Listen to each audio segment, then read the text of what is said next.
All right, so it's been a while since we looked at the charts of Aerodrome. If you're wondering, nothing has changed in my strategy. I continue to yield farm Aerodrome, and I continue to take that Aerodrome and lend it. This fluctuates everywhere from 70% to sometimes 140% returns. I just keep stacking more Aero. You know my strategy when it comes to yield farming is how do I create more of what I want for free? Strategy remains the same. Nothing has changed. Nothing's changed here. Nothing's changed here. Nothing's changed here. Nothing's changed here. This is where we first started getting into arrows. So obviously we've done really well, but nothing has changed. Nothing has changed with my buy zone. There's some really nice support here.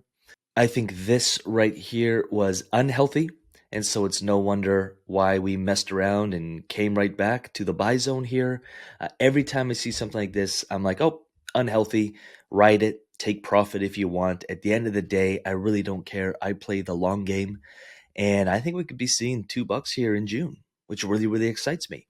Now, what if I'm wrong on that? Okay, great. It doesn't make up 100% of my portfolio. It's a small part of my portfolio. What if I'm wrong on it? Okay, no problem. Not only is it making up a small percentage of my portfolio, but I'm earning it for free in a yield farm. I'm making 0.5% to 1% per day in AERO tokens every single day. That makes up for, let's say, okay, AERO drops another 20, 30%, but I've been in that farm for 2 more months and I've made another 30, 40% in AERO. Okay, I might break even. Okay, I might even take a little loss. But to me, the risk reward on AERO is in our favor. At least it's in my favor. You're going to have to make your own decisions. We're already at $1.03 here. I think we were sitting at around, I think we touched 80 cents for a second somewhere here, but that's just kind of been my buy zone. Again, I bought some more here. Haven't bought any since then, just to be transparent, but I've been yield farming it all through here, and really started aggressively yield farming here. Saw some massive appreciation on leveraged positions here. I had some longs in yield farms on XtraFi here. Made a ton of money, did take some profit, and then since here, I've been yield farming all the way up and all the way down. Again, I see this as unhealthy. I really don't like when I see this kind of stuff, especially if it's something I want to hold long term, because I know, volatility is about to happen. We're going to see a bunch of people jumping in and then a bunch of people leaving, and I just feel bad for these people. I feel bad for these people. I'm like, what are you doing? Selling. This is a DeFi business. You can't be wish-washy. You just can't.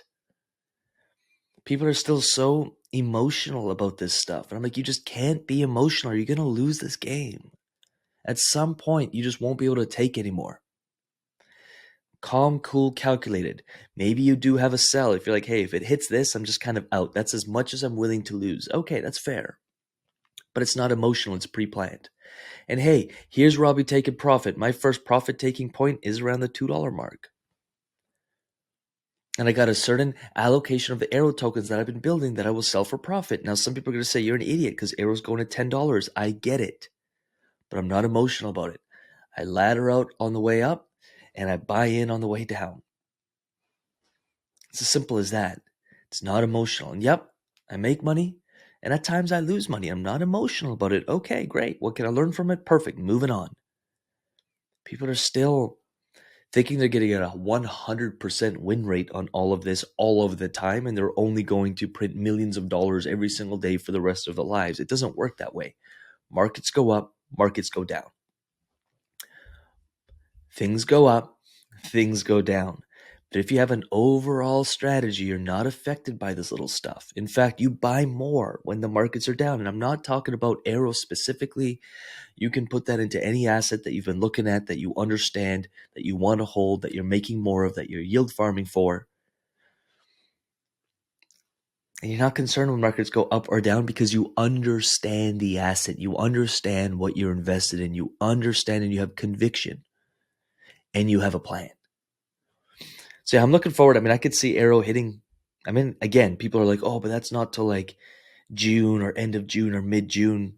That's a very short time period for me. I think in quarters and years, not like days. So I'm cool, chilling, waiting. You're going to have to make your own decision on how you play the AERO game. If you even want to play it, maybe you don't. Perfect. Oh, but it's inflationary. Okay, maybe you just don't want to play it. I get it. Then don't play it. But whatever asset you are bullish on or whatever asset you do see has potential, I highly recommend playing the long game and not being emotional about it.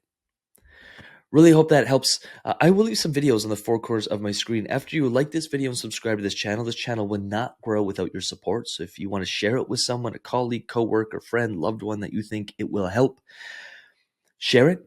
And what I'll also do is I'll leave 4 videos on the 4 corners of your screen. Dive in, spend an hour or 2 on this YouTube channel, study up. There's a depth to this channel, 500 plus videos. Study them. Go deep. It'll be worth your time. And with that said, I'm going to get out of here. Peace.